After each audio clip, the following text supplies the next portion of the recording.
आणि आज या बातमीपत्राची सुरुवात करणार आहोत पहलगाममधील बातमीनं। दहशतवादी हल्ल्यानंतर भारतानं आता मात्र पाकिस्तानला चांगलाच दणका दिलाय। होय, पंतप्रधान नरेंद्र मोदी यांच्या अध्यक्षतेखाली झालेल्या कॅबिनेटच्या सुरक्षा बैठकीत 5 मोठे निर्णय घेण्यात आलेले आहेत। पाकिस्तानची व्यापाराच्या दृष्टीने कोंडी करण्याची रणनीती आता भारतानं आखलेली आहे आणि या बैठकीला संरक्षण मंत्री राजनाथ सिंह, गृहमंत्री अमित शाह, राष्ट्रीय सुरक्षा सल्लागार अजित डोभाल यांच्यासह परराष्ट्र मंत्री एस जयशंकर उपस्थित होते।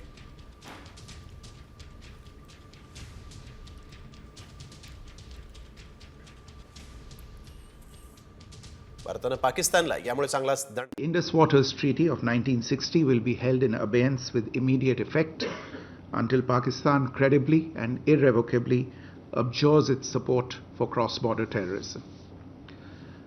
2. The integrated checkpost Atari will be closed with immediate effect. Those who have crossed over with valid endorsements may return through that route before 1 May 2025. 3. Pakistani nationals will not be permitted to travel to India under the SAARC visa exemption scheme visas. Any SVES visas issued in the past to Pakistani nationals are deemed cancelled. Any Pakistani national currently in India under SVES visa has 48 hours to leave India.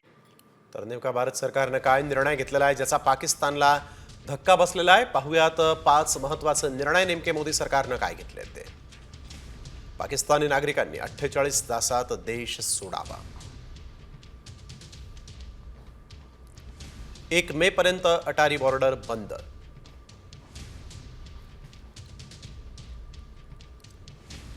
Pakistani नागरिकांना मंजूर केलेले visa रद्द।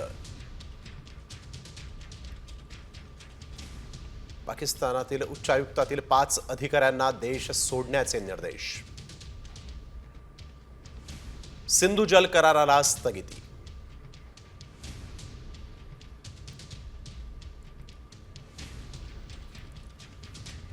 तर निवृत्त brigadier Hemant Mahajan यांच्याशी काही वेळापूर्वीच आम्ही बातचीत केली होती आणि या भारताच्या रणनीतीवर त्यांच्याकडून माहिती जाणून घेतली होती। त्यांनी नेमकं काय म्हटलेलं आहे पाहूयात।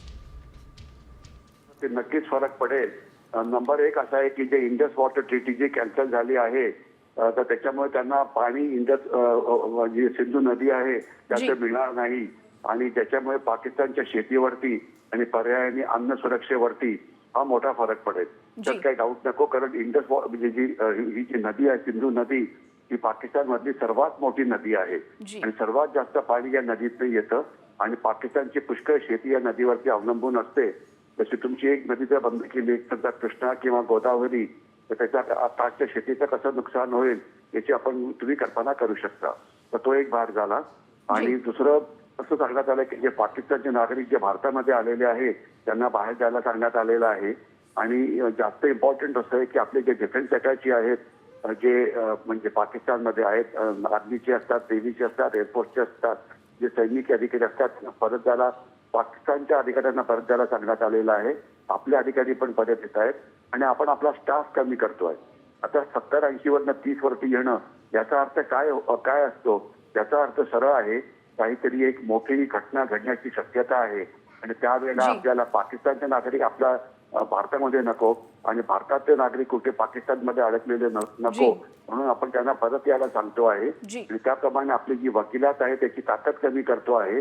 त्याच्यामुळे काही जर मोठे प्रसंग घडला तर तिथे आपलं नुकसान काही फारसं होणार नाही। म्हणजे कुठल्या तरी एका मोठ्या कारवाईची ही तयारी असावी असं सर्वात महत्वाचं विश्लेषण मी करू शकतो।